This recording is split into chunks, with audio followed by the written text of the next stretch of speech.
Hola, bona vesprada i benvingudes. Comencem un cicle que hem eixit a última hora de Dones en Maig. Al voltant de... Començarem amb la persona que ens presentarà el llibre esta vesprada, que és Dolors Marín. Avui no m'he preparat res perquè com ja és de la casa sembla que ja tots les coneguem i teníem una cita pendent en ella per a parlar-nos del seu últim llibre i com no va poder ser per al 8 de març i després venia a Sant Jordi i ja és una escriptora famosa i reconeguda a Catalunya, que no fa només que signar llibres, doncs l'hem ajornat fins a avui i en principi ella era el punt d'eixida de 3 dies de cap de setmana en el que teníem, a més de la presentació dels llibres de Dolors, una participació en la Fira de l'Assemblea Feminista i el diumenge una ruta per la València anarquista i feminista, sobretot. Avui la tenim així, és un plaer, com sempre, comptar en Dolors. Ens presenta l'últim llibre que ha escrit, el de Dones de Foc, que ara ens contarà, és un repàs, ens presenta 13 dones d'arreu d'Europa que varen vindre a participar en la Guerra Civil Espanyola i que suposo que serà interessantíssim, jo no me l'he llegit, és la segona vegada que presento un llibre sense llegir-me'l i ja sabeu que Dolors és historiadora, doctora per la Universitat Autònoma de Barcelona, ha estudiat el món llibertari, sobretot les dones del món llibertari i últimament, abans d'això, les espiritistes i les lliurepensadores, que ens agradaria també que es parlara d'elles, que també tenim aquí el llibre, perquè en això ens feia un poc el clic de a veure això què serà, si se mos ha tornat creient, espiritista o bruixa. Però en principi, encantades de que estigues així, de que es presentes Dones de Foc, que segur que tenim per a omplir la vesprada i que estàs com en ta casa. Aquí te sentim tant que jo ja no me preparé les presentacions. Moltes gràcies per estar, Dolors, i a veure què ens contes. Gràcies.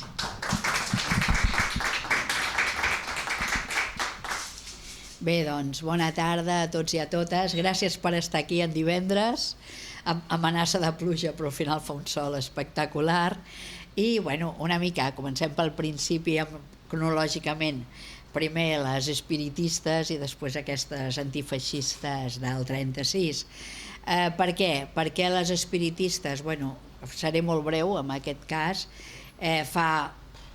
quan la pandèmia vaig decidir estudiar unes dones que em sortien a totes les revoltes que hi havia a Catalunya i altres llocs de l'estat espanyol. Aquí a València en teníeu moltíssimes, perquè a Júlia, que explica la revolució del petroli i del coll, ja surten espiritistes.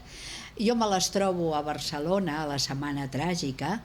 La policia no s'atreveix a detenir-les perquè van ben vestides, però clar, estan cremant esglésies. Dius, aquí hi ha alguna cosa, no? Dius, aquí hi ha alguna cosa quan la policia els escorcolla les seus espiritistes, les deté, i dic, doncs seria que molestaven, però teòricament per invocar els espírits a les nits els podia tractar de boges, que és el que se'ls hi tractava, però no com perquè la policia les detingués. Llavors vaig pensar que hi havia molt més i vaig començar a investigar realment, a fer una cabussada des del meu racionalisme científic, que potser ara ja no és tan racionalista, no? A veure què feien, i començo a mirar i la gran sorpresa és que comencen a fer revistes de dones i per dones, o sigui, seria la primera premsa feminista del país, revistes de dones a vegades no estàndards, o sigui, no estàndards vull dir que tenien algun defecte físic, com seria el cas de l'Amàlia, que era cega, el cas de la Maria Trulls, que era una dona que havia d'anar amb una cadira de rodes que li compren per subscripció les seves amigues a partir de la premsa, dones que a vegades tenien algun altre defecte físic però que compensaven aquest defecte a partir d'una gràcia que elles deien la mediumnitat. O sigui, a mi me falta algo de lo físico, però a nivell de coco soy muy potente, no? Diríem així. I començo a veure, la gran sorpresa és que veig que parlen entre elles, teixeixen rets de sororitat femenina important, d'assistència, d'ajuda, i el que més em va agradar és que la majoria d'elles, com que són dones solteres, perquè els homes no les volen, doncs comencen a crear escoles de nenes a les seves cases, amb uns anys en què les nenes començaven a treballar als 7 i 8 anys al ram tèxtil, o sigui que les nenes eren explotades i, a més, la Iglésia Catòlica els hi nega sempre el dret a l'educació, perquè les dones hem de ser el que l'Església Catòlica deia l'àngel de l'hogar. Deien, si les dones estan pels seus marits i els hi fan el menjar i ells estan tan a gust a casa, així no hauran d'anar als sindicats obrers, així no ens la liaran. Si la dona retén a l'home, l'àngel de l'hogar, els homes quedaran a casa, i a més, lògicament, se'ls assigna el rol de continuadores de l'espècie, el rol, sobretot, i això serà molt qüestionat des del neomalthusianisme anarquista i des de l'espiritisme, el rol de paridores d'ejércitos coloniales, o sigui, arriba un moment en què la majoria d'espiritistes i teòsofes comencen a posar en marxa un eslògan que es diu huelga de vientres, no vamos a tener hijos para vuestras guerras, no vamos a darlos carne de cañón, i se'ls comença a acusar d'antinatalistes. O sigui, això sembla una tonteria, però és molt important, perquè no és només el dret al propi cos, que és el que sempre hem demanat les dones, decidir si podem tenir fills o no, sinó també el dret de que després, quan tu aconsegueixes que el teu fill arribi a una edat adulta, després d'haver-lo mantingut i nodrit tota la vida, se te l'emportin amb un exèrcit colonial, amb guerres dels burgesos o dels, diguem-ne, dels imperialistes, no? Llavors, clar, començo a trobar tot això, veig que aquestes espiritistes coincideixen amb les primeres pacifistes, que ja em quadra, començo a veure que algunes espiritistes s'encadenen per impedir aquí a València l'embarcament de soldats a les guerres de Cuba, en concret la Belén Sàrraga i 6 amigues són detenides aquí en València, i després, a 1909, que és quan jo les havia vistes per primera vegada, a la Setmana Tràgica de Barcelona comença amb una protesta de dones contra l'embarcament de soldats al Marroc. O sigui, s'estan queixant perquè marxen els seus marits, que són els avorgats reservistes al Marroc, i és una protesta antimilitarista. Com que no aconsegueixen frenar l'embarcament, al cap de mitja hora comencen a cremar les esglésies i les escoles d'élite de Barcelona regentades per la Iglesia. O sigui, no es cremen escoles així, cremen els maristes, els claretians, els no sé què, que són escoles de classe alta, de xicos, d'una església que margina totalment a les dones de l'educació. Llavors vaig començar a veure que aquestes dones eren molt més intel·ligents del que podíem pensar, en absolut no tienen que ver con los programas estos de Iker no sé cuántos que echan por las noches, no són dones que es volen fer riques sapiguent si els hi tocarà la loteria ni volen saber quan és que van a morir. No. És una cosa completament diferent. Elles, com a grup de dones espiritistes i després teòsofes, el que volen és tenir el control dels cossos i d'allò que en aquells anys es comença a pensar que és el més enllà. Ells diuen que el missatge, sobretot el missatge sagrat que ens ve des del Neolític o abans, d'allò que no sabem, de lo intangible, doncs diuen que l'ha seqüestrat l'Església Catòlica, que només el capellà té dret a fer la unió entre els vius i els morts, quan històricament érem les dones qui teníem la clau de pas entre els vius i els morts. Som nosaltres qui parim, som nosaltres també qui vestim els morts, qui acompanyem els morts, qui fem tot un ritual relacionat amb la mort, que els homes no fan, i elles el que volen és recuperar tota aquesta força. Com les dones que havien estat les primeres profetises, ja seria, per exemple, en les societats matriarcals i sobretot en les societats mediterrànies. Recordeu la poderosa imatge de les dones micèniques amb els pits a l'aire, amb les serps, que les serps que són les que prediuen el futur, són les pitonisses, ve de pitón. Les dones teníem una part central en el discurs del sagrat. Què farà l'Església Catòlica? Apartant-se Apartant-se el misteri d'ells, qui és l'àngel?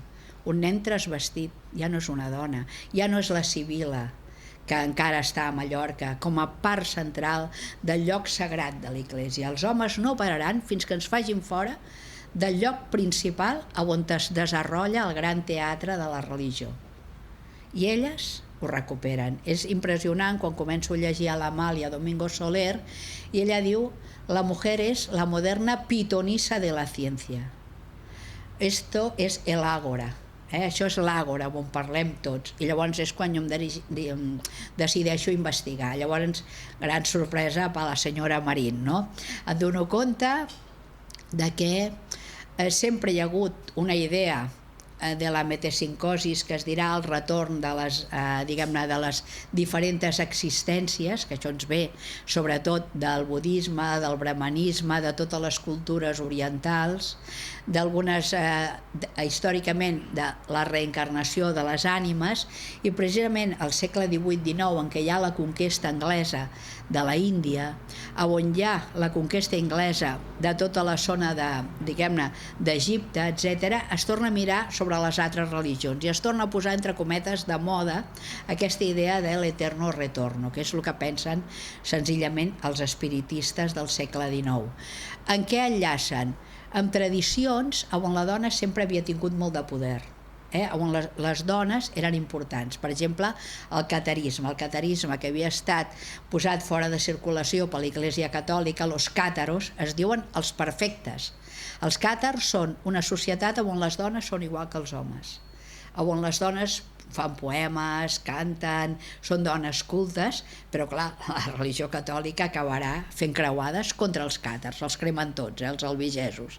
I llavors ens veig que elles una mica el que estan és intentant tirar d'aquestes tradicions. Que és veritat que és mentida? A mi, com a Dolors Marín, no m'importa, us ho dic de veritat. A mi, que es parlessin o no parlessin amb els morts, m'és igual. A mi el que m'interessa és que com a dones i com a feministes aconsegueixen fer un forat en el seu moment amb el que és la societat del seu temps i a partir de les seves reunions nocturnes comencen a fer plataformes d'empoderament de dones i de desobediència civil. Això és importantíssim. O sigui, com a dones.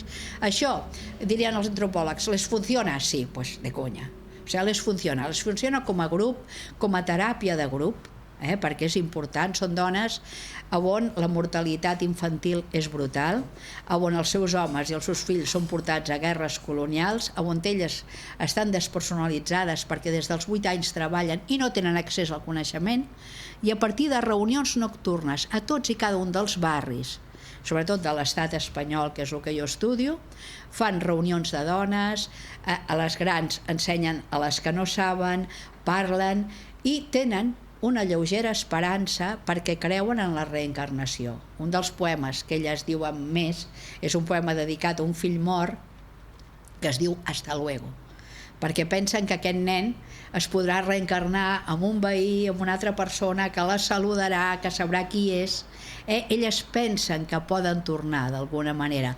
Que s'ho creuen o no, a mi m'és igual. O sigui, realment, a mi el que m'interessa és veure com això ho converteixen en una arma política important per reclamar drets.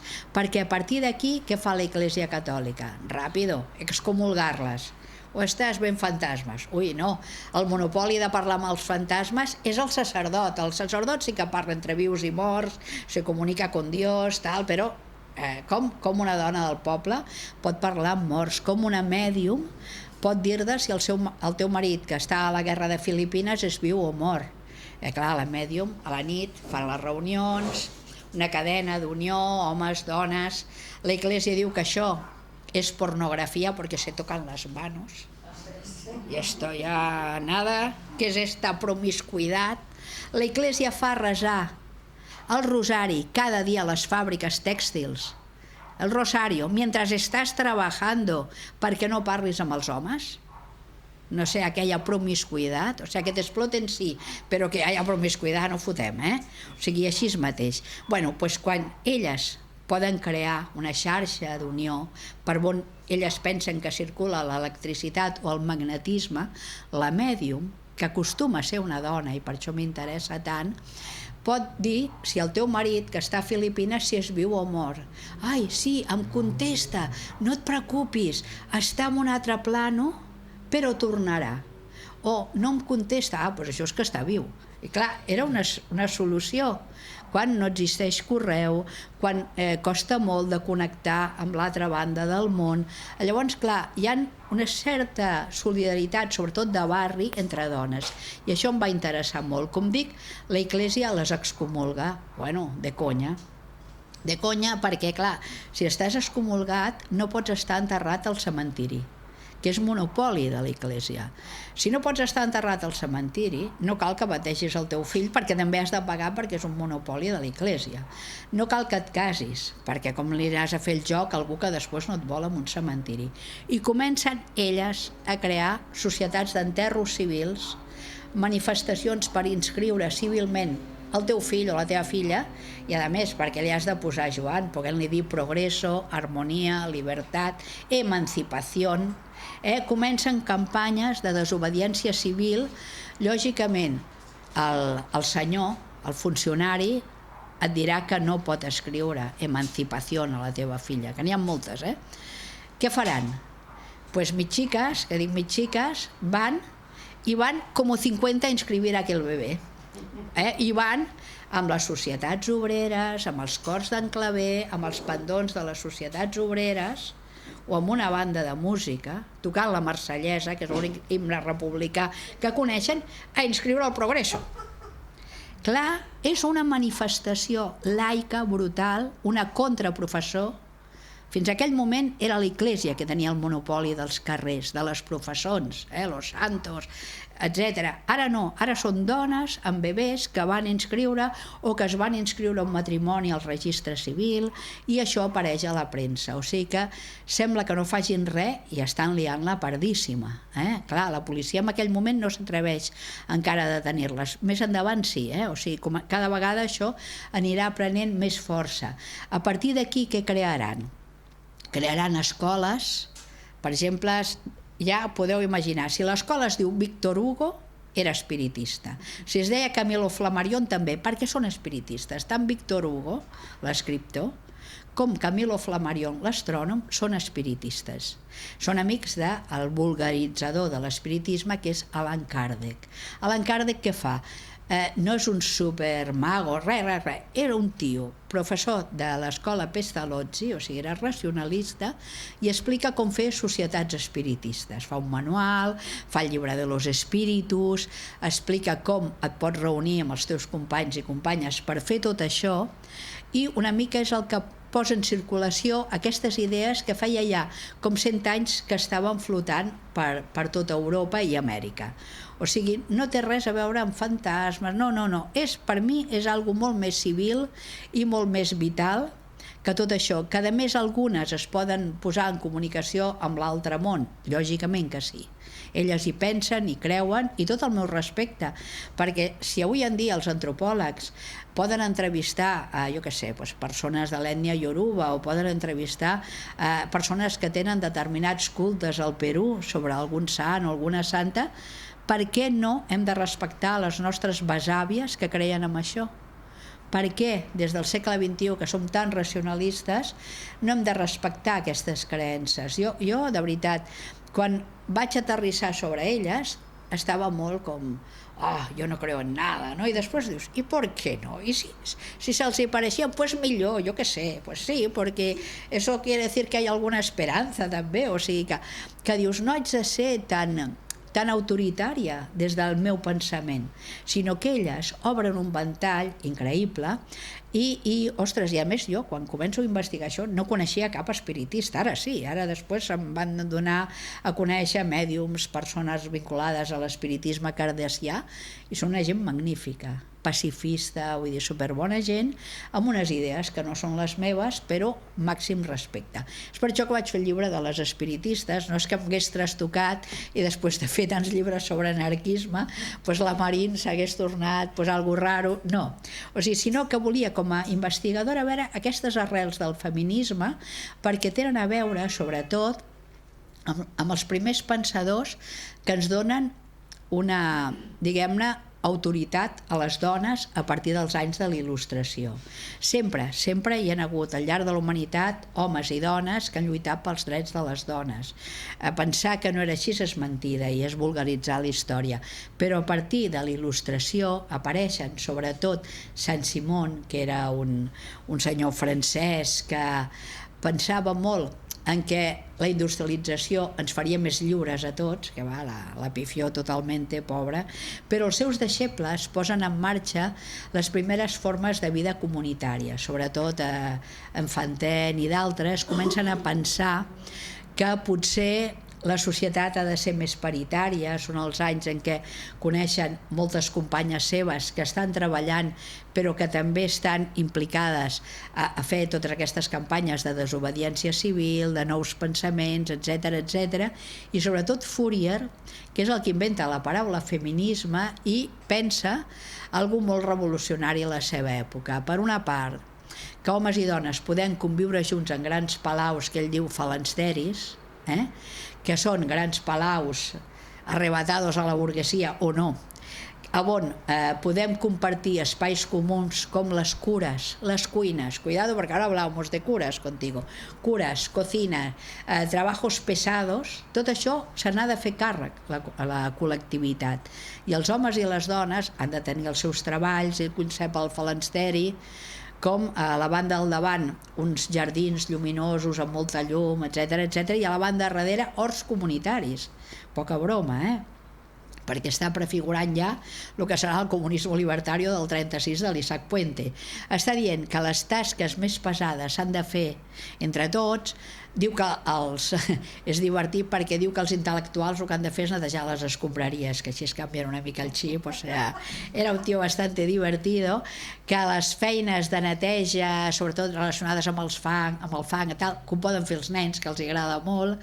Proposa que per passar de l'impuls bel·licista, machista, la gent faci batalla de pastelitos, diu ell, pastissets. O sigui, és un tio que a priori sembla que estés una mica majarón, però no, realment en plan de sàtira estava descrivint molt quina era la societat del seu temps i com volia que canviés. Estava horroritzat per la violència, o sigui, perquè li havia tocat viure moltes revolucions embarricades del segle finals del 18, principis del 19, ell morirà, em sembla que el 30 de 1800, però encara posarà en marxa una comuna amb els seus amics, com de Sucberge, posarà en marxa una d'aquestes comunes o familinsteris on assisteix un espanyol, un que estava exiliat perquè havia votat a favor de que es destituís el Borbó de l'època com a rei, ha de marxar a l'exili, va per a França, es fa amic de Fourier i aquest home portarà les idees de Fourier a Espanya, però en paral·lel hi ha un grup de dones a Cadis que són espiritistes i fourieristes, que són les que apareixen en el llibre que tu has comprado, que les coneixem com les dones de los pensiles, perquè, pobres, fan revistes, i la primera es diu El pensil d'Ibèria, la Iglesia els hi prohibeix, llavors fa El pensil del bello sexo, després els hi tornen a prohibir El pensil de no sé què, i sempre van dient los pensiles, són dos dones que treballen cosint, vull dir, ho explico molt al llibre, però ja tenen les idees de Fourier, aquestes idees de que podem retornar, fan aquesta revista dedicada a les dones, i a més introdueixen ja molts conceptes molt innovadors, no només és Fourier, són els conceptes, imagineu, 1840-50, homeopatia, ja en aquella època, el concepte de gimnàsia sueca, de coses a l'aire lliure, el concepte de Fourier i la nova sexualitat de les dones, i sobretot una sèrie d'idees socials importants lligades a la laïcitat, o sigui, al no respectar l'Església. Aquestes dones de los pensiles són oblidades totalment de la història feta pels homes al segle XX. Vull dir, quan l'Orza fa un llibre sobre el fourierisme en Espanya, aquestes senyores no apareixen. És el primer manifest que es fa dirigit a les dones, Palabras a les espanyoles i des d'una compatricia. Això es publica en 1841 a Cadis. En paral·lel es publica també un llibre ignorat per la història que es diu Fourier i su sistema. Apareix el 41 a Barcelona i el firma una dona, Zoe de Gaumont, una pedagoga belga que conviu amb Fourier amb aquest primer familisteri. Però clar, que ens què esborra Fourier de la història? Bueno, perquè diuen que està boig, bueno, no ho diuen així, però en canvi és reivindicat per André Breton i els surrealistes, quan André Breton està a l'exili a Estats Units, és redescobert pels francesos als anys 60, perquè Fourier diu una cosa molt divertida, que és que només la sexualitat ens farà lliures. Per què proposa que la gent visqui en comuna? Perquè podem viure cada un d'acord amb les seves diferents sexualitats. És el primer que al segle XIX parla d'homosexualitat masculina i femenina. Com que l'haguessin penjat, si ho hagués dit tan obertament, escriu una sèrie de paràboles sobre els sols, les llunes, que s'autofecunden, que s'amen, que tal, però clar, està explicant tot això. I proposa que amb les seves comunes, els seus familisteris, la gent pugui fer realment, ho pugui tenir la sexualitat que vol. Que uns no volen tenir relacions sexuals, pues que no en tinguin. Que uns volen ser monògamos tota la vida con la misma pareja, pues vale. Però ell descriu molt clarament el que és la papillona. És el dret a canviar de parella cada vegada que tu vulguis.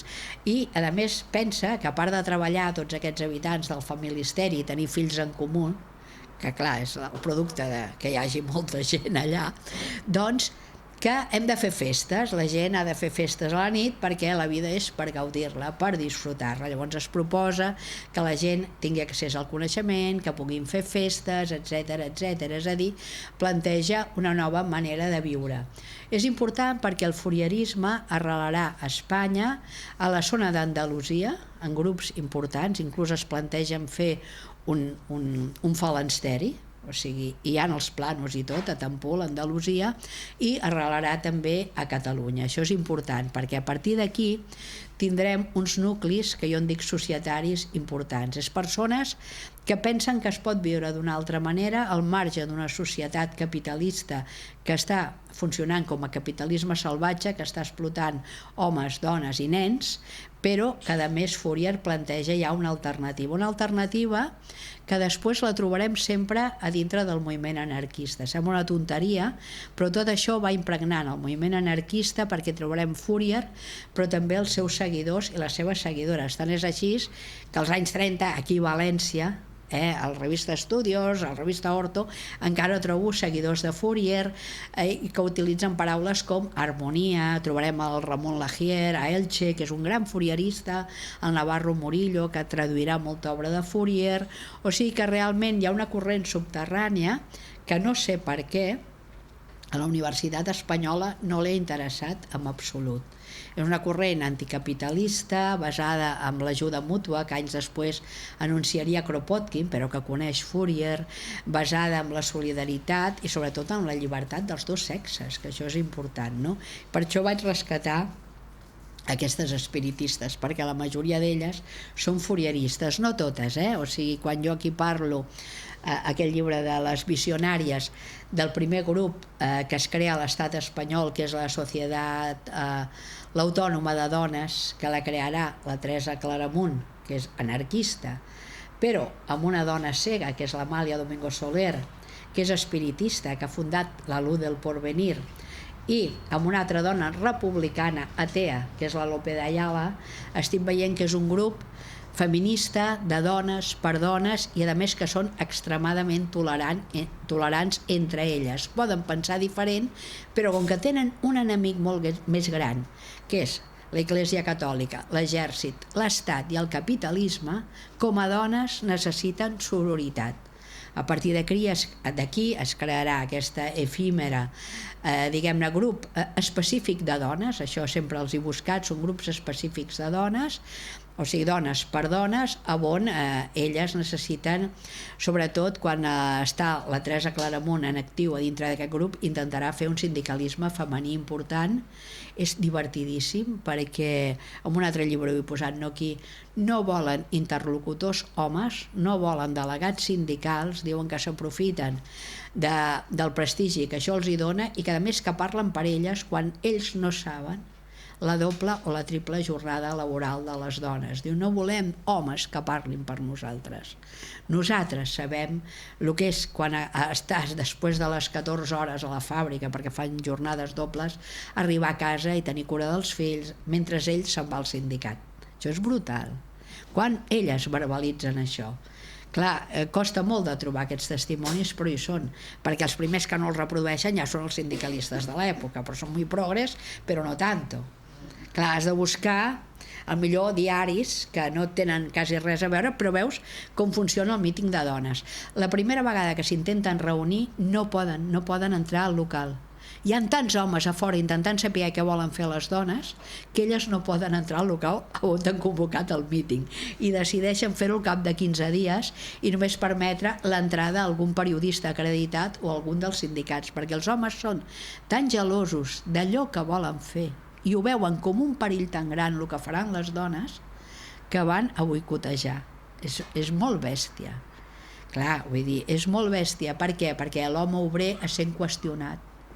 Hi ha moltes octavetes, sobretot unes es troben a Sabadell, on els homes obrers demanen que no els hi donguin treball a les dones, perquè si no, llavors ells perden el seu rol de persona que porta els diners a casa i elles els hi paguen molt menys.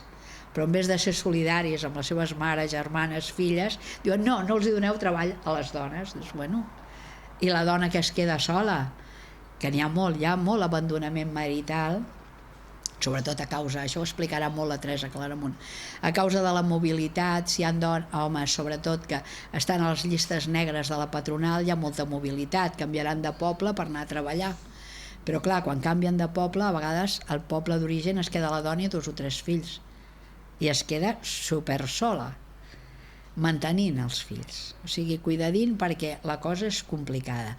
Bueno, una mica aquest era la gènesi del llibre dels espiritistes. Després de aquesta autònoma de dones que dura molt poc, apareixerà una altra societat que és la Societat Progresiva Femenina. No us creieu la Wikipedia, porque en la Wikipedia dicen que están ellas y no son ellas. La Teresa Claramunt está detinguda en Montjuïc a partir del 96 y esta sociedad se hace en el 98.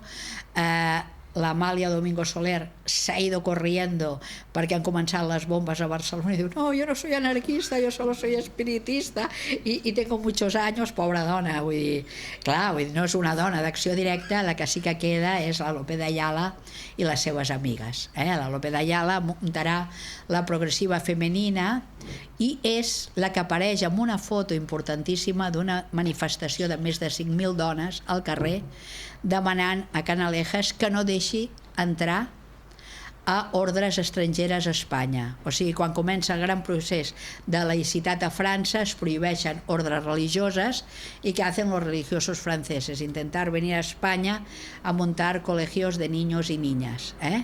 Llavors hi ha una gran manifestació laica de dones amb pendons, amb les societats obreres, només dones, una foto impressionant, és la portada d'un llibre que no està aquí, que està en català, Les espiritistes lliurepensadores, on estan totes elles al carrer dient abajo el clericalismo. O sigui, volem ser lliures, volem tenir accés al coneixement, al racionalisme científic, etc etc. Què passarà amb la Progressiva Femenina? Després de la Setmana Tràgica serà desmantelada. Perquè, clar, la Setmana Tràgica es coneix també com la revolta de les dones. És la Iglésia qui diu la Setmana Tràgica, perquè els hi cremen els convents. A Barcelona es coneixia com la revolta de les dones, això vol dir que les dones estaven al carrer. Después se desmantela esto, des del mismo Partido Radical, perquè aquells que les havien ajudat a mobilitzar veuen que les dones són massa poderoses. A l'any 18 estan demanant el vot per la dona i desmobilícense. Això seria una mica la història. Què he fet amb aquest llibre que té ella, que té la Nora? Doncs, la Norma. Què he fet? He explicat això, o sigui, què és el sensimonisme, què és l'espiritismo kardeciano, 4 coses perquè veieu com funciona, però a partir de la segona part del llibre he fet una sèrie de biografies femenines perquè veieu la diversitat de les dones. A mi el que em preocupa, que hi tinc noies joves aquí, és que les dones no tenim models femenins. M'empipa molt que parlin per mi com a dona, m'empipa molt els discursos nous que hi ha des de la universitat, de molts tios que ara diuen que fan hair story, que ho han sentit així com de... que eso es moda, ahora es moda y mejor me dan un lugar, un nicho universitario para hablar de hair story, però que no ens entenen en absolut. Llavors jo penso que les nostres alumnes, jo he sigut molts anys profe d'Insti, necessiten models femenins, diversos, plurals, magnífics, esplendorosos. Ha desaparegut la Rosa Luxemburg dels manuals de batxiller, terrible. Cuando sale una sufragista es la pobre Pantrus detenida entre dos policías chillando como una histérica, que és la gran imatge de les dones histèriques, xillones, vencides. Ostres, ensenya una Emma Goldman poderosa als meus llibres de text. Ensenya'm la Clara Talman, ensenya'm aquesta miliciana, no? Ensenya'm una imatge de dona poderosa i així les meves alumnes podran sentir que hi ha alguna empatia amb dones poderoses, però no m'ensenyis imatges negatives de dones ni hagas, que esto ya es para matarlos, una doble página dentro del manual de historia en una de las lecciones últimas diciendo aquello de la mujer se incorpora al mundo del trabajo. De what? Si estem des del paleolític treballant. Una altra cosa és que ens incorporeu al món del treball assalariat, però, hòstia, no me digues s'incorpora al món del treball, perquè després les meves alumnes ho diuen. I dius, hòstia, i les camperoles no treballaven, les dones que feien cervesa a l'edat mitjana no treballaven. Ostres, vull dir, no treballàvem? De veritat m'ho estàs dient? O és que em reserves només el paper de madre engendra hijos? Clar, vull dir, és molt cruel, els nostres llibres de text són cruels. Llavors, clar, aquí he intentat a les espiritistes mostrar models de dones, mostrar això com la Maria Trulls, que era aquesta senyora que anava amb una cadira de rodes, a part de ser mèdium i guanyar els seus diners com a mèdium, que elles no podien cobrar però la gent els hi podia donar 2 pollastres o una dotzena d'ous i amb això ja vivies, no? Bueno, doncs no sol era mèdium, va crear la primera societat d'enterros civils d'Igualada que es deia La Iconoclasta i a més va fer una revista mensual que es deia La Iconoclasta, con sus poemas, con sus cosas. O sigui, són gent creativa, imparable, forta, i a més se casó con un cartero 20 anys més joven que ella, o sea, ole, campeona, que quan ella es va morir, pobret, ell va publicar tots els seus poemes, uns en català, els altres en castellà, o sigui, estava molt enamorat. O sigui, que fixeu-vos perquè comencen a trencar estereotips que tenim des del segle XXI, que he posat a les espiritistes la biografia de l'Isabel Vila, que li diuen Isabel 5 hores, perquè demana que els nens i nenes de menys de 7 anys treballin només 5 hores al dia a la fàbrica, 5 hores. I per això li diuen Isabel 5 hores, li van fer una cançó.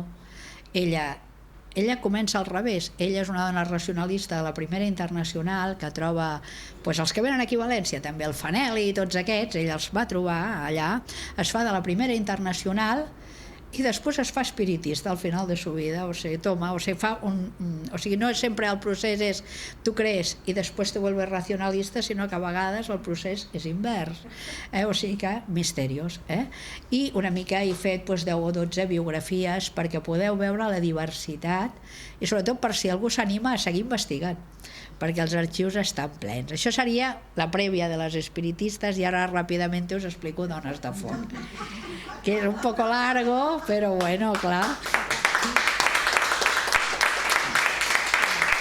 No sé quina hora és, però bueno. Sí, bueno. És de dia. Sí, és de dia, bueno. No, a veure, en mi línia. Per què he fet el Dones de Foc? Sí. Sí, ay, no, sí tengo aquí, gracias. Sí. No, a veure, en la línia de la Marín. Per què he fet el Dones de Foc? Pues com m'empipava... A veure, espera. Això, com que m'empipava que s'invisibilitzessin les dones i penso que som la meitat de la humanitat, però, ja us ho he dit, no sortim als llibres de text ni els que fan les dones, perquè això a vegades encara m'empipa més. O sigui, quan veus un llibre de text que hi ha 2 autors homes i una dona i dius, ja està, què decía, no? O sigui, haz un agujero. O sigui, com a dones anem a fer forats, com els dígers, anem a fer forats per plantar arbres i crear arrels, perquè les nenes puguin posar-se alguna ombra algun dia, no? Doncs aquí també. O sigui, vaig pensar, ostres, és l'aniversari de la Guerra Civil, jo fa anys que vull fer Mujeres Libres, que no ho faig mai, però tot un plegat vaig pensar, ostres, jo vull saber els 3 viatges que fa l'Emma Goldman a Espanya, perquè clar, pobreta, ella fa El viviendo mi vida, que haureu llegit totes, però clar, l'acaba l'any 30 i li falta lo mejor, l'experiència de la revolució, i això no havia treballat mai. El Peirats una mica perquè la coneix, que ella està a Gràcia de Lérida a la redacció, la coneix.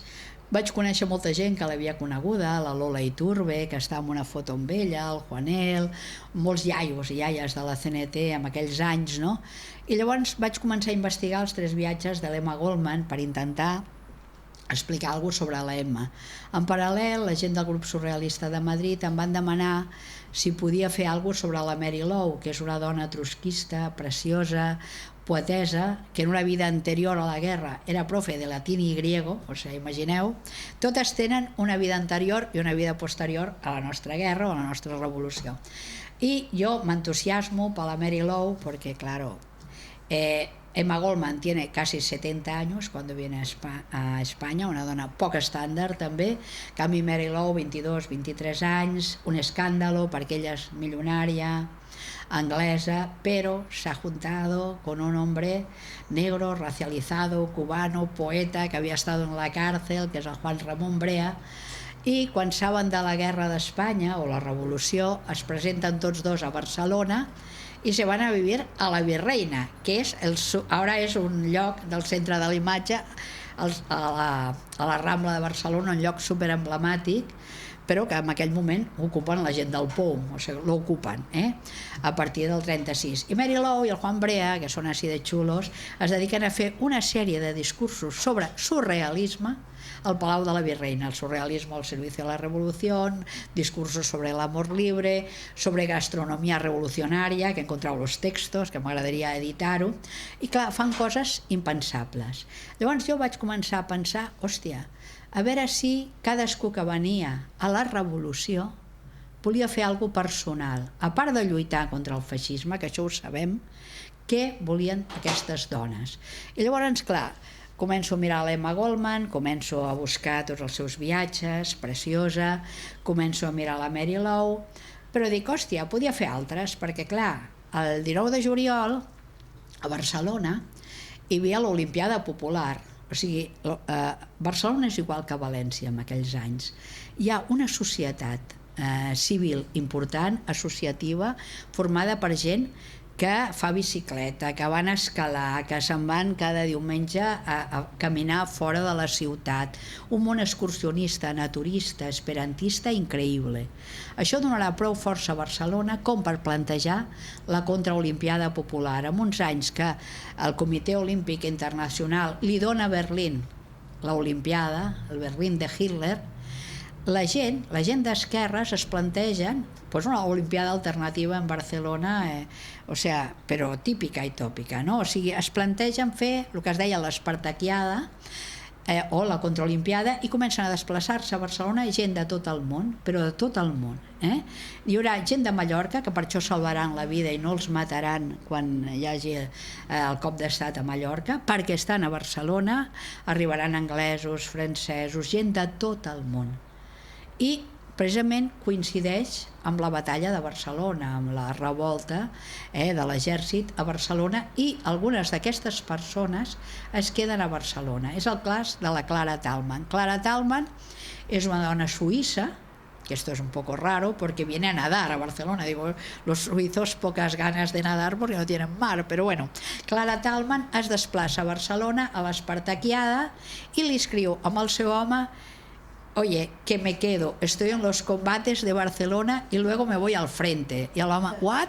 O sea, y hi ha una carta d'ell dient, me voy a Barcelona porque la Clara se va al frente. Diu, i és una mujer rubia, i en Espanya la rubia va fotre'n la dona, i ell ve. I clar, això em sembla meravellós, perquè ell ha vingut a lluitar contra el feixisme, però se'n va a la guerra. I com ella, molta gent, hi ha uns ciclistes, em sembla que són irlandesos, que moriran tots al front. O sigui, hi ha gent que està a Barcelona casualment, perquè han vingut a l'Olimpiada, però es queden a lluitar. Hi ha dones que es desplaçaran ràpidament a Barcelona, com la Mary Lou i moltes d'altres, perquè venen a lluitar. Emma Goldman vindrà corrents, ara en parlarem. Hi ha dones que estan abans a Barcelona. I per què estan abans? Què us sembla? Les alemanes, austriaques... Perquè Hitler ha començat a fer lleis contra els jueus des de 1933. Tenim la Margaret Michaelis, fotògrafa, que està a Barcelona des del 34. Serà la gran fotògrafa de la CNT. Margaret Michaelis ha vingut amb el seu company, el Rudolf Michaelis. Quan arriba a Barcelona, a cap de poc temps es separen, o sigui que ella se queda con el nombre, però ja no estan junts perquè ella se'n va amb un altre noi alemany. Però Margaret aconsegueix treballar per la Generalitat de Catalunya a partir del 34, per la revista Gat Part, perquè és una fotògrafa professional importantíssima. Sap fer fotografia industrial, que ningú sap fer al nostre país. Agafa unes tomes des de dalt, farà fotografia sobretot d'arquitectura, treballarà pel Gat Part, per les revistes progressistes de Barcelona. S'anirà amb el Miró i amb Encert, a Andalusia, a fer fotos de les cases blanques d'Andalusia, o sigui que els hi sembla un nou tipus d'arquitectura. I clar, el 36 segueix a Barcelona perquè ella és anarquista, perquè han marxat d'Alemanya perquè estan perseguits pel Hitler, perquè ella i el Rudolf són anarquistes, i a més es relacionen amb anarquistes a Barcelona. I clar, ella serà la gran fotògrafa de la CNT, de la revista Mujeres Libres i d'Umbral, aquí a València. Però està vivint a Barcelona, i ella, Margaret, és una altra de les que apareix aquí.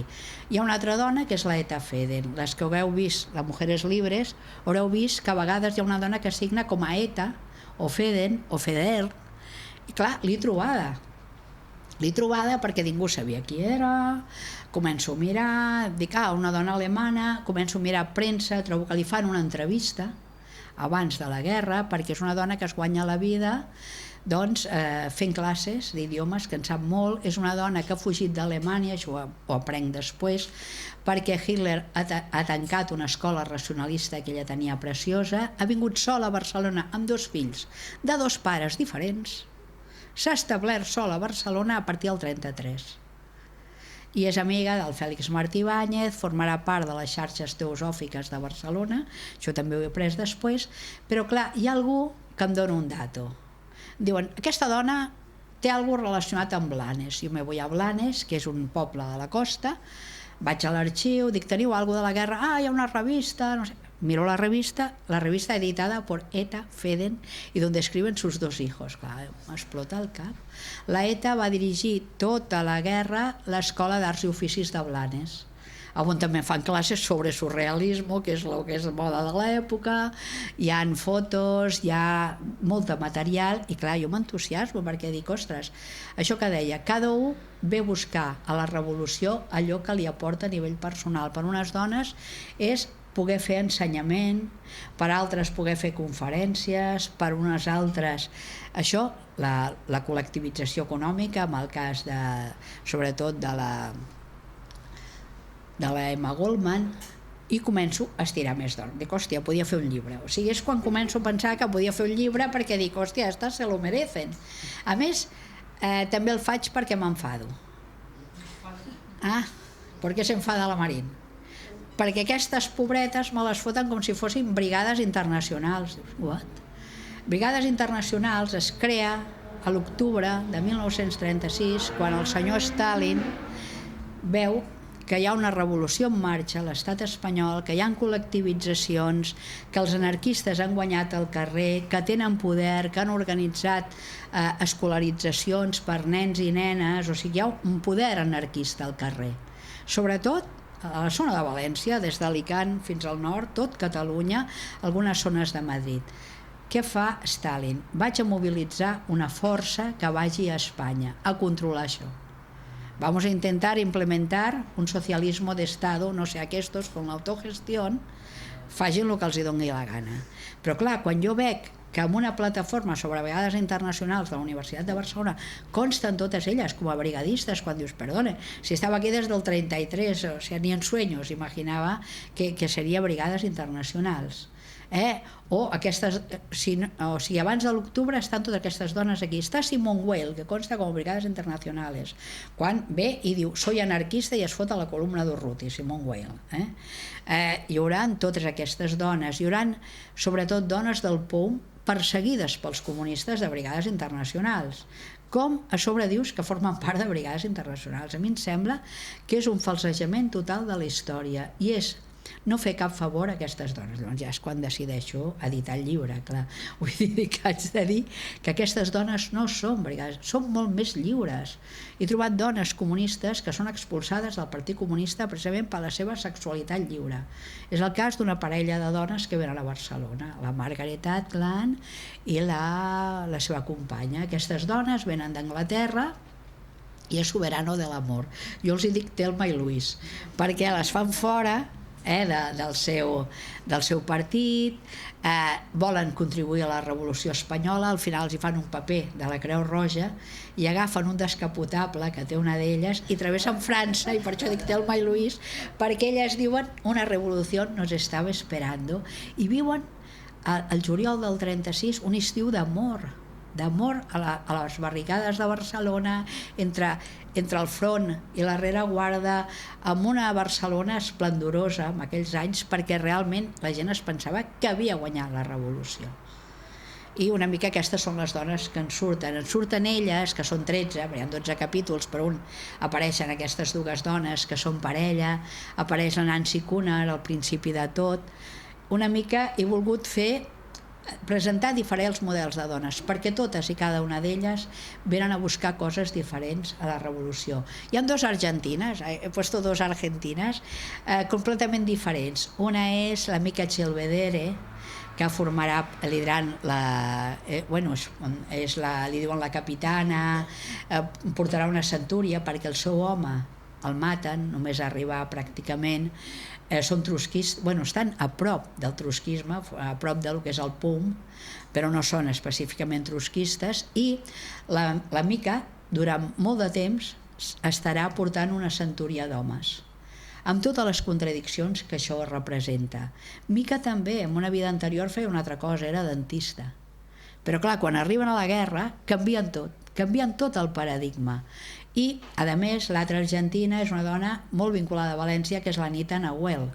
L'Anita Nahuel, potser no us diu res el seu nom, però és la que firma com Anita Mujeres Libres i Umbral, que em vaig fer una ximple per trobar-la també, vaig haver d'escriure a l'Argentina, els companys, a veure qui pot ser la misteriosa Anita, que jo em pensava que era una falta ortogràfica i volíem posar Kira, que potser hagués sigut la Lola Iturbe, però llavors veig que no, que la Lola està amb l'Emma Goldman al front, llavors dic, ha de ser una altra, i al final, clar, és Anita Nahuel.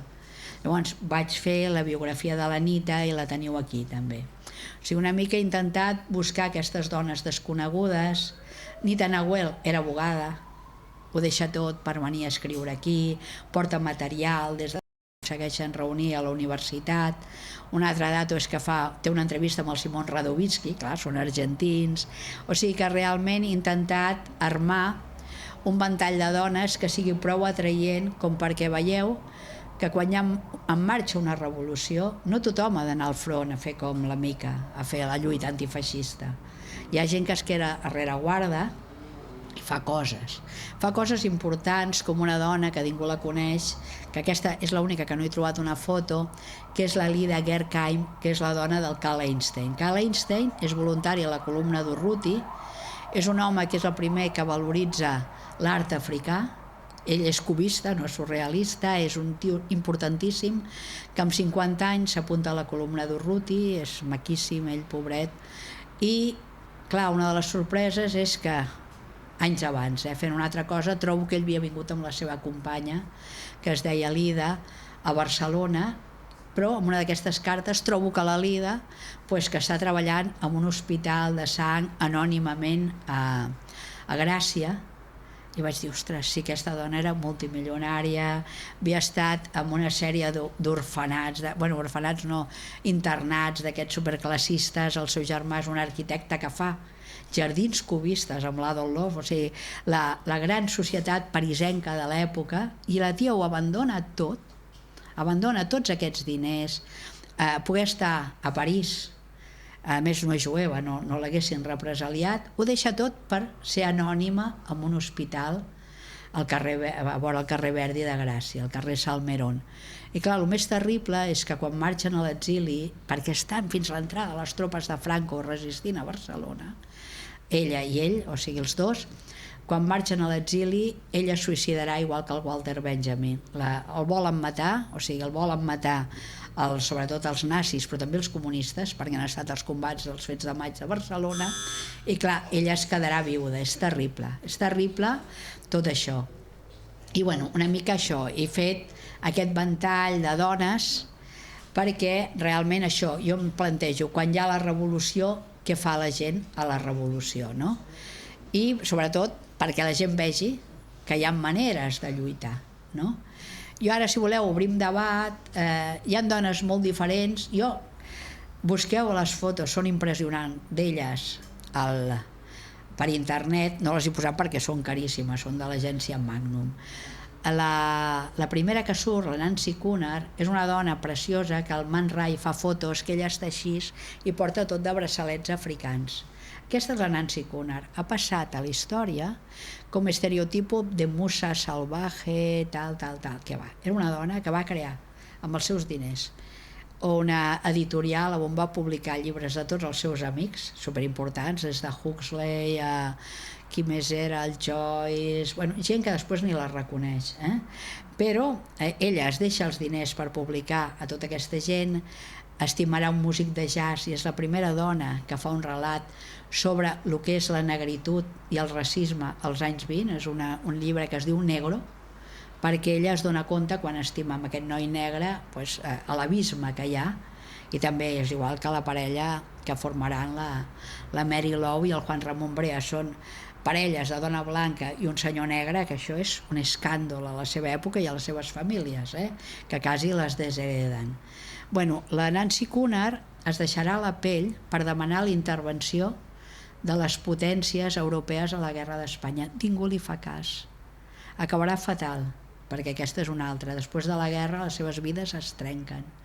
Nancy serà anorèxica, acabarà alcoholitzada, acabarà molt malament, tothom li donarà l'esquena.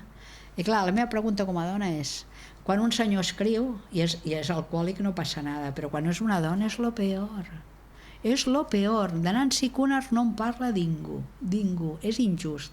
Moltes noies em diuen, hòstia, sort que has fet el llibre perquè almenys podem reivindicar la Nancy Cunard, perquè és veure com el patriarcat destrueix fins a aquells estereotipos més bonics que podíem tenir de dones, de servei a la comunitat, de servei a tot, perquè s'ho carreguen tot, o sigui, no deixen res, no? O sigui, una mica aquest és el llibre i per això l'he fet, o sigui, una mica així en confio i que són poques, més o menys, podem parlar. Ara sí que obrim debat, igual no esteu d'acord amb mi. Hi ha una cosa important, per què s'aparta les dones del front? Perquè clar, això són les biografies, però totes les biografies expliquen una història comuna. El gran debat és o guerra o revolució. No és el mateix la lluita antifeixista que la revolució. Totes les que apareixen aquí són revolucionàries. Totes es plantegen que no és una guerra antifeixista. No han vingut aquí a matar alemanes o franquistes, no. Han vingut a transformar la societat. I la segona pregunta és per què s'aparta les dones del front? Primer, amb el decret de militarització obligatòria, que ja diu el decret, todos los hombres, tal. Ja és que s'entén que les dones no. I segona, quan arriben brigades internacionals, l'única condició que posa el govern espanyol a brigades és les mujeres pueden ir al frente, pero solo haciendo de enfermeras o de cocineras, cures. Clar, això ja s'entén que volen prendre les armes a les dones. Quines dones porten armes al front? Les anarquistes i la gent del POUM. Després algunes faran coses i tal, però no acabaran formant batallons, o estan barrejades amb els homes. Clar, és una manera de prendre el poder als anarquistes i a la gent del POUM, que després del maig del 37 queden escombrats de la història. Lògicament, explico les resistències. En parlo de la Mica, explico com moltes dones comunistes li demanen a la Mica poder estar a la seva unitat. Perquè clar, és que ens aparten. O sigui, el més bonic és les fotos de les milicianes, però cada estona propaganda. Aquestes fotos, qui les fa? Una dona. La meitat de Robert Capa. Les fa la Marta, la Guerra Taro, que morirà esclafada per un tanc a Madrid. I amb això una mica cau el llibre, perquè parlo també d'una dona que va tenir molta vinculació amb València, perquè va trobar aquí un dels amors de la seva vida, que és la Cati Horna. La Cati Horna ve a l'estat espanyol, justament quan marxa la Micaelis ve la Cati Horna, i és a la redacció d'Umbral, aquí a València, que coneixerà un andalús muy guapo de Jaén, que és el José Horna. Ella deixarà el seu primer marit, amb el que havia vingut, i s'ajuntarà amb l'Horna, que és també fotògraf, faran junts molts collages i viuran junts tot a l'exili. O sigui que és meravellós, perquè veieu, València també té una centralitat important perquè es troben aquí, a Umbral. O sigui que és bonic, i una mica quan parlo de la Cati parlo també de Guerra Taro, una mica per intentar centrar els temes. No sé, ara sí que si queréis abrimos debate. Esteu molt callats, Claro. Ai. Bueno. Moltes gràcies. Ai, espera. He de parlar dels dos, que moltes gràcies, Dolors. És que no és que estem callades, és que estem encantades. I obrim el debat, jo crec que ens descobrís sempre una història que fins i tot les que puguem estar així dintre d'un sindicat anarquista i en molt receptives a tots els temes, són grans desconeixedores perquè ens han negat la història, i sort que tenim a gent com tu que escarba d'una i es tira del fil i mos descobrís tantes coses. I està obert els micros perquè li donem batalla a Dolors, que és el que vol, que és guerrera. Sí, una mica sí, amb el llibre de Visionàries, no? I també amb el llibre aquest. Clar, a mi el que em va servir, les dones de foc, i m'està servint, és que moltes profes d'Insti l'estan fent llegir a les alumnes i estan fent treballs. L'altre dia em van convidar a un Insti, i fue maravilloso porque las niñas, i els chicos, havien fet la maleta de la Cati Horna. O sigui, havien fet una maleta, es veu que els hi van dir que no podien utilitzar l'ordinador, van fer una maleta forrada en paper de diari perquè ella era fotoperiodista, van dir, i a dintre hi havia una Leica, que era la seva càmera, feta de cartró, i obries la Leica i començaven a sortir totes les fotos de la Cati Horna, i havien fet un passaport d'ella, molt bonic, amb cellos de diferents llocs, i van fer també dos petites titelles que eren la Cati i la seva mare, perquè em van dir les noies que sense la mare ella potser no seria fotògrafa. I clar, em va agradar molt. Després van fer una sèrie de poemes sobre el Nancy Cunard, o sigui, dos nois. O sigui que dic, hòstia, que bé, perquè quan els nois els deixes treballar, a vegades ens queixem de que avui dia no hi ha sensibilitat o que tothom està molt a la dreta, però clar, penso que si els hi donem models, o si ells veuen models, es pot canviar això, perquè en el fons, vull dir, no deixem d'estar en una societat de classes, i el capitalisme cada vegada és més bèstia i ens retalla més drets a homes i dones, no? Llavors, clar, si ens deixem portar per el pessimisme, mai farem res, no? O sigui, jo quan vaig fer el Dones de Foc, clar, em vaig donar compte això, de que hi ha dones de 23 anys o 22-23 anys, que seria la Cati i totes aquestes, els 27 de la Simone Weil, fins als 70 de la Emma, no? I dius, hosti, cada una d'elles va lluitar com sabia, o sent profes, o escrivint, o fotografiant, o ajudant en un hospital, o estant al front, no? Llavors, quan un vol lluitar contra el feixisme, lluita. I una altra cosa és veure si aquest compromís d'elles d'arribar fins a la mort, en el cas d'algunes, avui en dia el faríem. O sigui que això és una altra cosa, no? Dir, bueno, estem en una societat de molt benestar, però vés a saber quin és el límit, no? O sigui, a mi em va sorprendre com dones que no tenien res, que se'ls havia perdut en aquest país del sol que era Espanya, com és que venien aquí? Pogueren estar als seus països, riques, o això, o les argentines, Argentina, com és que se'ls hi va perdre la guerra d'Espanya, no?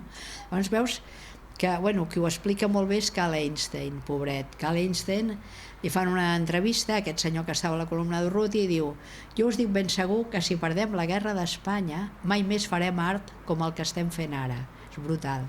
Ell sabia que si guanyaven els feixismes s'acabava, bueno, ja havia començat a Berlín a cremar quadros d'arte degenerado, estaven cremant llibres, estaven detenint a gent, i ell sap que la creativitat s'acabarà amb un règim feixista, no? O sigui, hi ha gent que és molt realista, a més és molt maco, Cal Einstein, o el mateix Orwell també, perquè hi ha un posicionament intel·lectual, com ho diuen en castellà, de pose, i fan, que està aquí a València també, el Congrés d'Intel·lectuals Antifeixistes, que està a València, a Madrid, em sembla, i a Barcelona, però clar, són intel·lectuals antifeixistes que han vingut aquí a passejar-se amb cotxes de luxe, que s'estan fotent uns tiberis mentre la gent està al front. No? I llavors hi ha moltes crítiques al Congrés d'Intelectuals Antifeixistas. Una farà la Lucía Sánchez Saornil, que dice que las únicas que le han gustado del Congreso son estas chicas que han venido con el coche, diu la Thompson Wagner, diu que aquestes són les úniques, no?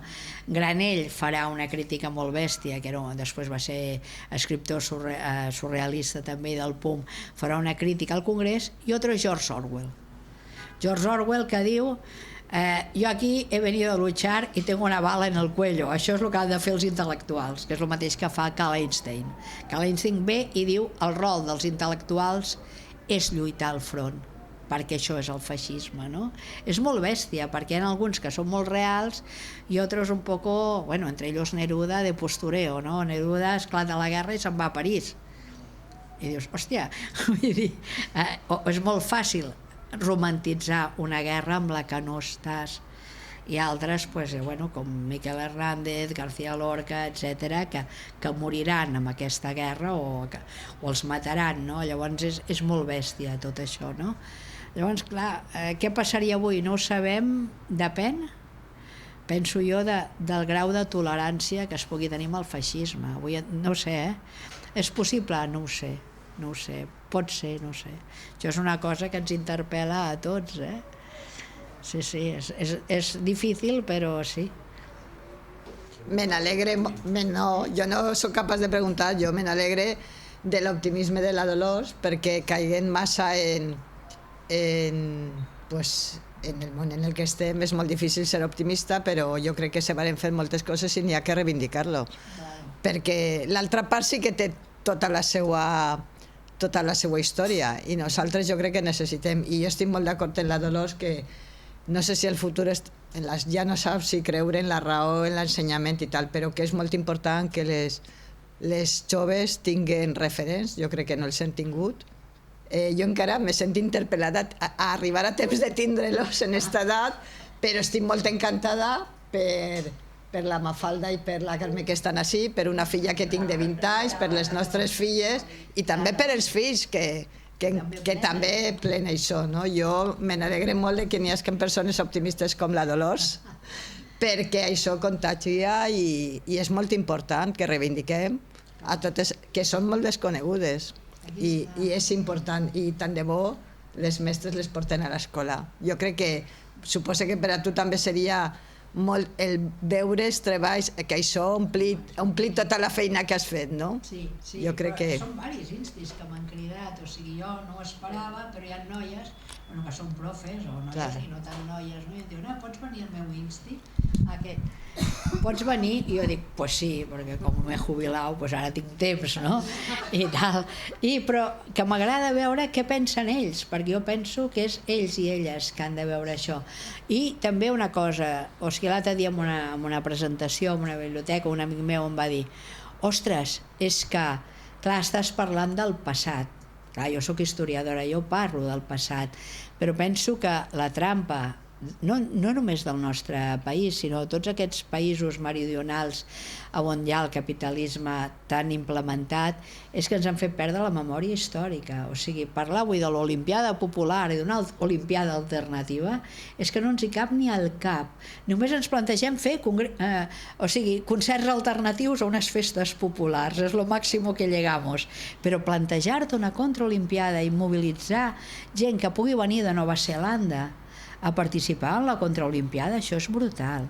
O sigui, això vol dir que hem perdut consciència obrera, consciència d'orgull de classe, hem perdut la fe en les nostres pròpies forces, i clar, això és que està guanyant el capitalisme. O sigui, quan veiem que no hi ha resposta és perquè a vegades ja no tenim tradició o hem oblidat molt ràpidament tots aquells que eren els nostres, que es diu a Catalunya. Aquests és dels nostres, no? O sigui, aquests eren els nostres antecedents, que és el que passa sempre. O sigui, la història de la humanitat es construeix per genealogies. Les dones estem recuperant la nostra, però com a classe també hem de recuperar valors, genealogia. Per què en sabem tan poc?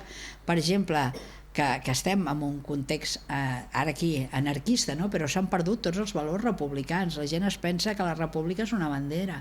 Era molt més, era la laïcitat, una sèrie de contrafestes populars, uns valors basats en la solidaritat, unes lleis igualitàries. La gent es pensa que la república és una bandera. Clar, així no farem res.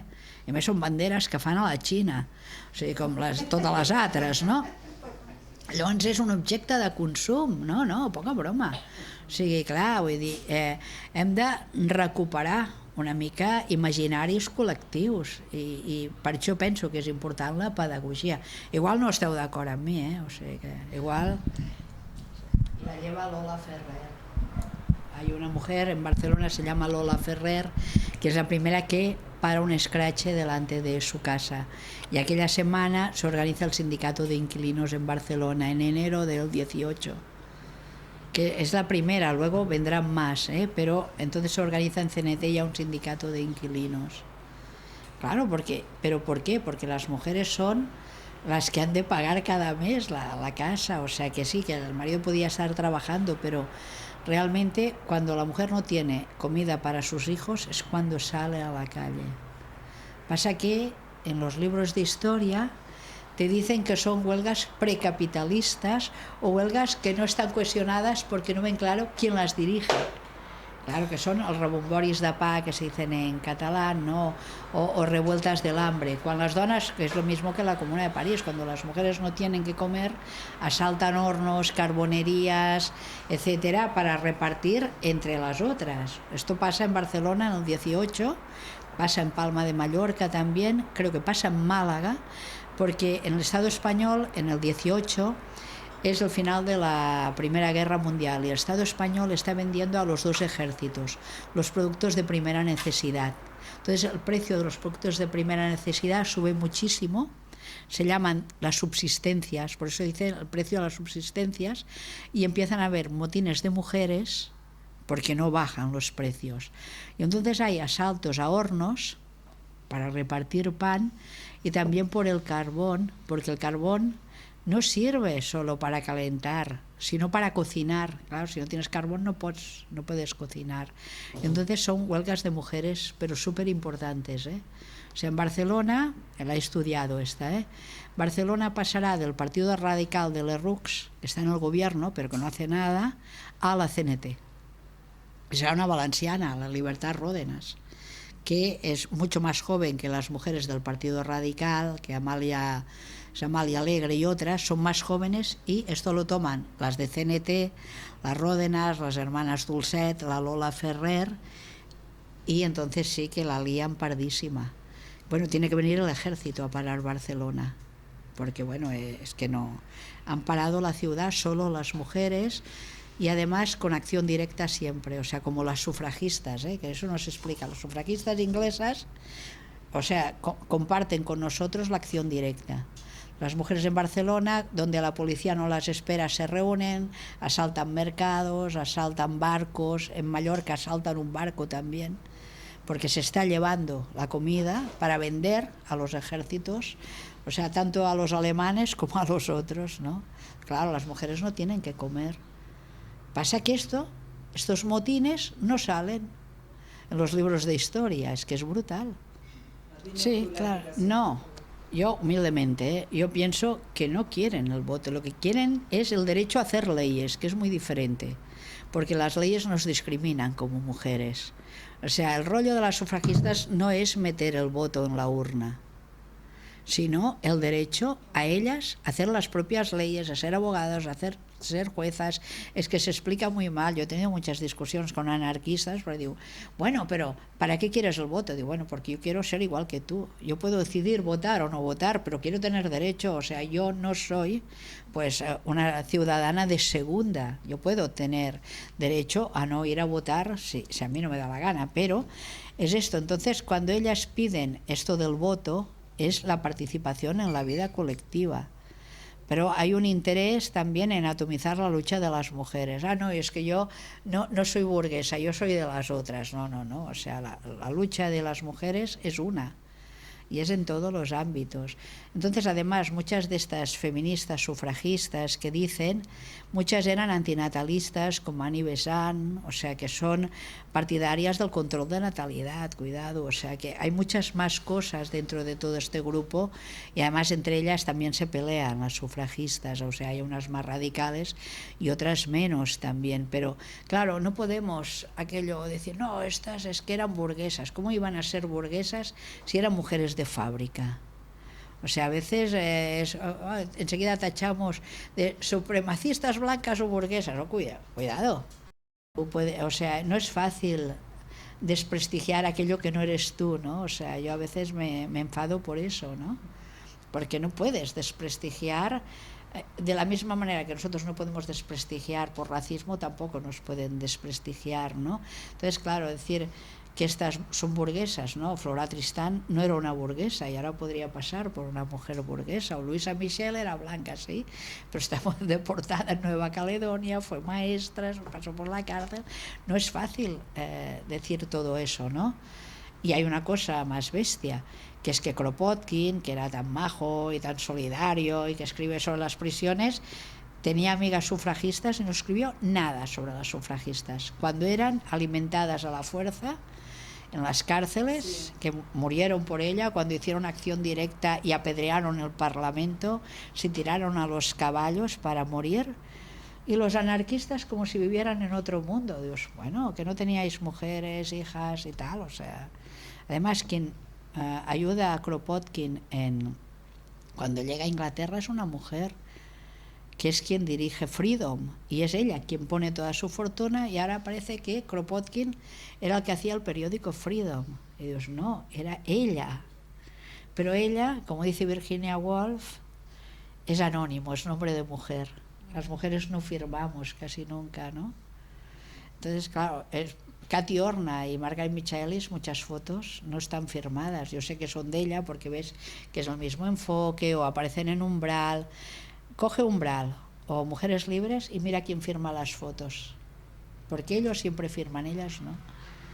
A veces pone ETA o no sé qué, o sea, Ellis, a veces Michaelis, foto Ellis, ¿no? Porque no quiere poner el nombre de su marido, ¿no? Y por Ellis, ¿no? Pero es muy bestia, o sea, ver cómo hasta las interpretaciones más anarquistas a veces las hemos de cuestionar, ¿no? Sí, Charlotte Wilson, la mujer que monta Freedom, el periódico, ¿no? Pero siempre, bueno, momento cabreo, un volumen sobre mujeres y tal, que hay un capítulo sobre la mujer de Kropotkin y el señor que lo ha puesto pone a la sombra del gigante o algo así, o a la vera del gigante. Ya no quiero saber nada más, porque seguimos con estereotipos, ¿no? O sea, es muy bestia. Mira, tendremos que escribir más. Sí, no, es un ejercicio de todas. No, yo a veces digo, que cuando me preguntan por las espiritistas, yo digo, hostia, pero es que hemos de recuperar las de cada sitio, porque en cada barrio había sociedades espiritistas y habían estas activistas sociales, o sea, pero nadie se ha mirado como, claro, han pasado el estereotipo de mujeres locas, que es uno de los estereotipos, o sea, hay varios estereotipos de género, ¿no?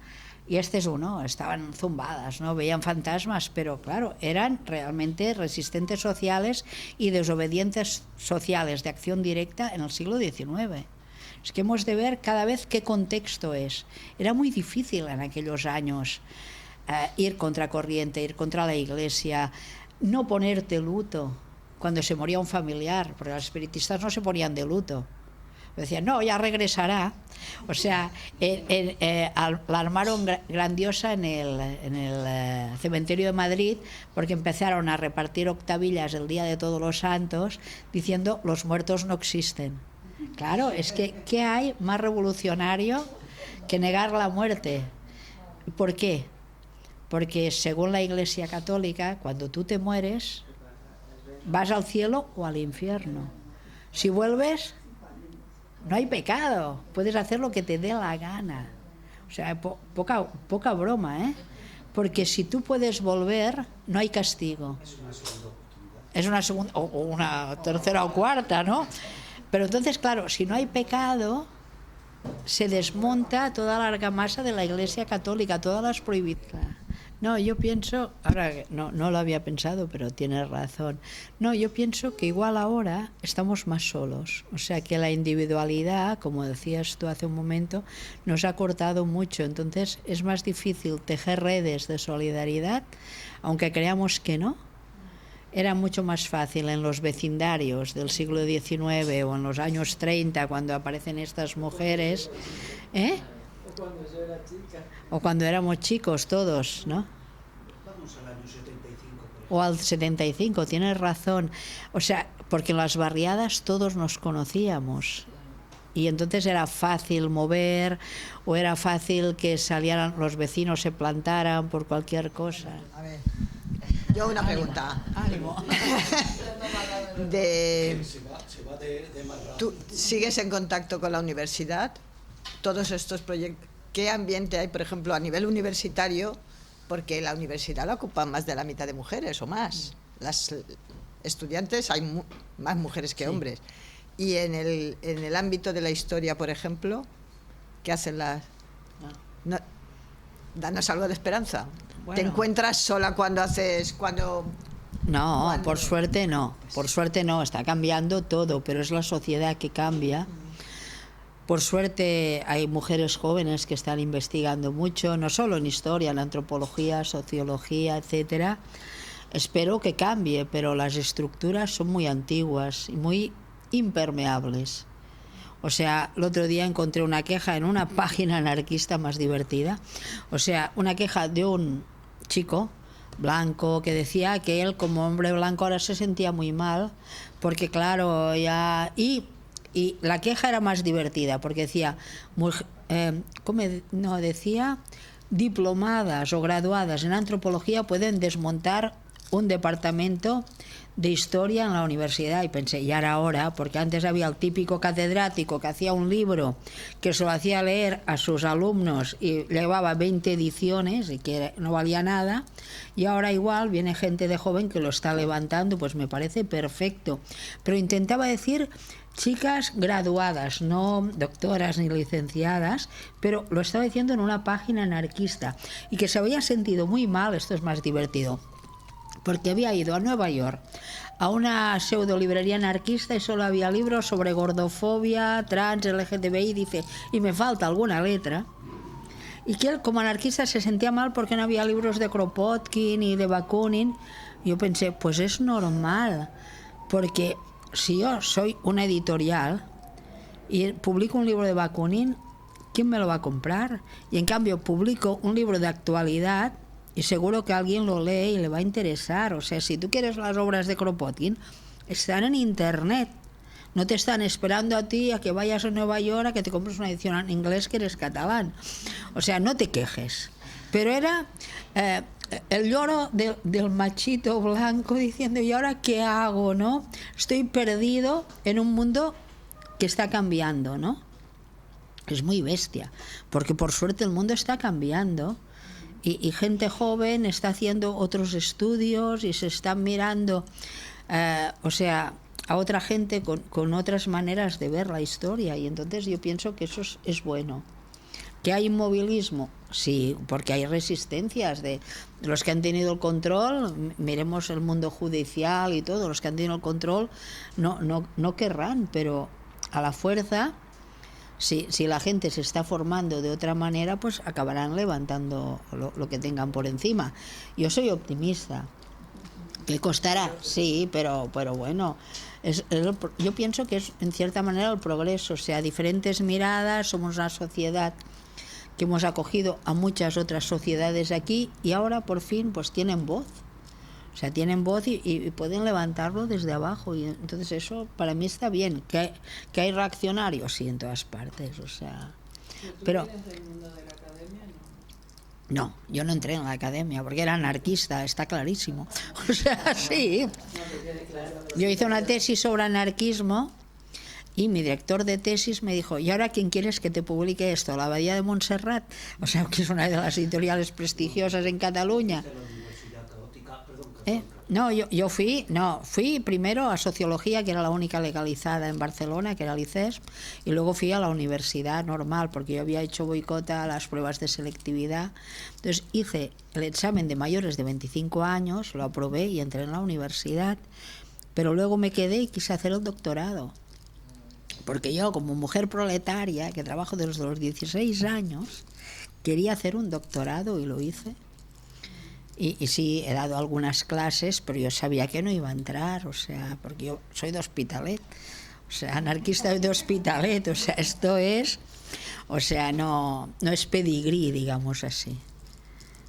Claro, o sea, todo lo que he hecho, lo he hecho sola, o sea, sola. Sí que luego me dieron una postdoctoral en antropología, una beca, pero así, o sea, lo he hecho sola, me busqué yo las editoriales para publicar y me ha costado mucho, claro, ser reconocida un poco.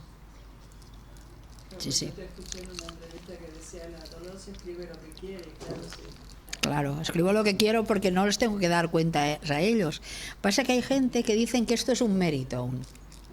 O sea, una vez una catedrática universitaria me dice: ah, claro, como en la universidad puedes escribir lo que quieras. Digo, hombre, faltaría. Encima de que no me queréis, voy a escribir a vuestro gusto. Claro. En las clases para mujeres, pero porque son viudas. Es una broma macabra, pero sí. Muchas sí. Sí, porque o porque se han emancipado, se han separado. Entonces hay muchas que quieren volver y me parece súper bien, claro. Sí.